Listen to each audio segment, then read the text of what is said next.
சுதாகர் வீட்டில் இனியா இருக்காங்க. இனியாவுக்கு வீட்டில் இருந்து மாறி மாறி ஃபோன் கால் வந்து விசாரிச்சுக்கிட்டு இருக்காங்க. எப்படி இருக்க அப்படிங்கிற மாதிரி எழில், செழியன் எல்லாருமே பேசிகிட்டு இருக்காங்க. இதை சுதாகர் பார்த்துட்டு, என்னம்மா உங்கள் வீட்டில் எல்லாருமே ரொம்ப பாசமாக இருப்பாங்களோ? உன் மேலே அவ்வளோ பாசமா? எல்லாருமே திரும்ப திரும்ப கால் பண்ணிகிட்டே இருக்காங்களே, ரொம்ப உன்னை மிஸ் பண்ணுறாங்களோ அப்படிங்கிற மாதிரி கேட்குறாரு. ஆமாம் அங்கிள் அப்படின்னு சொல்லிட்டு இனியா சொல்கிறாங்க. உண்மையிலேயே உன் மேலே பாசமாக இருக்காங்களா இல்லையா அப்படிங்கிறது நாளைக்கு தெரிஞ்சிடும் அப்படின்னு சொல்லிட்டு சுதாகர் மனசுக்குள்ளே சொல்லிட்டு இருக்காரு. இன்னொரு பக்கம் செல்வியை கட்டுறாங்க. செல்வி ஆகாஷுக்கு புத்திமதி சொல்லிட்டு இருக்காங்க. இங்கே பாரு ஆகாஷ், அந்த இனியா நான் தூக்கி வளர்த்த பொண்ணு. அவளோட கல்யாணத்துக்கு கூட என்னால் போக முடியல. இருந்தாலும் பரவாயில்ல, அவள் நல்லா இருக்கட்டும். நீ எதை பற்றியும் கவலைப்படாத. நீ நல்லா படித்து கலெக்ட் ஆகணும். நீ நல்ல வேலைக்கு போய் உன் தம்பி தங்கச்சிகளை கரை சேர்க்கணும் அப்படிங்கிறதெல்லாம் என்னுடைய கனவு கிடையாது.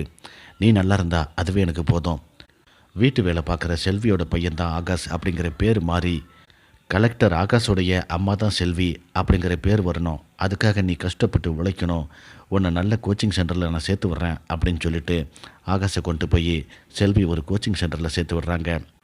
இன்னொரு பக்கம் சுதாகரை காட்டுறாங்க. சுதாகர் அந்த டாக்குமெண்ட்டை ஃபில்லப் பண்ணி கொண்டு வந்து பாக்கியா கிட்ட காட்டுறாங்க. இதை பார்த்துட்டு பாக்கியா பதறி அடித்து எந்திரிச்சு நிற்கிறாங்க. நீங்கள் என்னை சீட்டிங் பண்ணிட்டீங்க அப்படின்னு சொல்லி கத்துறாங்க. இங்கே பாருங்கள், நீங்கள் சொல்கிறதெல்லாம் கேட்கறதுக்கு நான் வரல. நான் சொல்ல வேண்டியதை சொல்லிட்டு போகிறேன். இனிமே உங்கள் ரெஸ்டாரண்ட் என்னுடையது, என்னுடைய கட்டுப்பாட்டில் தான் இருக்கும். உங்களுக்கும் இதுக்கும் எந்த சம்மதமும் கிடையாது அப்படின்னு சொல்லிட்டு போகிறாரு. இதனால் இடி விழுந்த மாதிரி பாக்கியா வீட்டுக்கு போகிறாங்க. வீட்டுக்கு போன பாக்கியாவுக்கு பெரிய அதிர்ச்சி. அங்கே இனியா வந்திருக்காங்க.